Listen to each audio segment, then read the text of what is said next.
Hello everyone, इस video के अंदर हम पढ़ने वाले हैं resistivity in terms of electron density and relaxation time.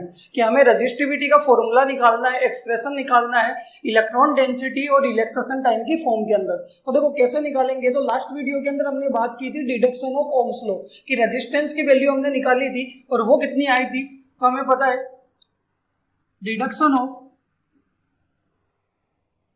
Ohm's law के अंदर हमारे पास रेजिस्टेंस की वैल्यू आई थी कंडक्टर की, वो आर इक्वल टू आई थी M L upon N E square A tau.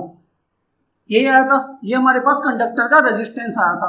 और हमें रेजिस्टिविटी का फॉर्मूला निकालना है। तो हमें पता है किसी कंडक्टर का रेजिस्टेंस क्या होता है, रो एल बाई ए के बराबर होता है रेजिस्टिविटी की फॉर्म में। तो आप लिख सकते हो we know that resistance of conductor क्या होने वाला है,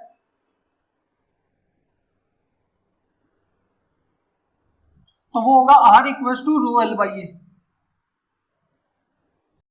तो देखो ये रेजिस्टेंस का फॉर्मूला हमने निकाला ड्रिफ्ट वेलोसिटीज के फॉर्मूला से कंडक्टर का, और वो हमारे पास है R equal to M L upon N E square A tau. और उसी सेम कंडक्टर का रेजिस्टिविटी की फॉर्म में रेजिस्टेंस क्या होने वाला है, रो एल बाई ए। और दोनों रेजिस्टेंस क्या है, सेम कंडक्टर के हैं, तो दोनों रेजिस्टेंस की वैल्यू क्या होगी, सेम होगी। तो आप इक्वेशन 1 एंड 2 से क्या कर सकते हैं, इक्वेट कर सकते हैं। तो फ्रॉम इक्वेशन 1 एंड 2 तो आपके पास rho L by A equal to कितना आ जाएगा, वो आ जाएगा M L upon N E square A tau. तो देखो एल से तो एल कैंसिल, ए से ए कैंसिल, तो यहाँ पे रेजिस्टिविटी का फॉर्मूला कितना आ गया, m upon N E square tau.